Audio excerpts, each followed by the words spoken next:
So మతపరంగా శాంతి భద్రత పాడవడానికి కారణం మతోన్మాదమే. Question number 2. దేశభక్తి అంటే దేశ చట్టాలని గౌరవించడం. దేశం భావ వ్యక్తీకరణ హక్కునిచ్చింది, మత స్వాతంత్రపు హక్కునిచ్చింది.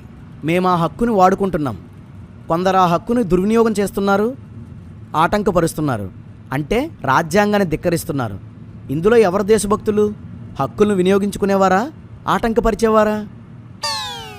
Question number 3. క్రైస్తవులు దేశ శాంతి భద్రత విషయంలో ప్రముఖ పాత్ర పోషిస్తున్నారు. ఎలా అంటే పర్సంటేజ్ ప్రకారం ఇతర మతస్థుల కన్నా అతి తక్కువ నేరాలు క్రైస్తవుల్లో నమోదవుతున్నాయి. అది శాంతి భద్రతలు కలిగించడం కాదా?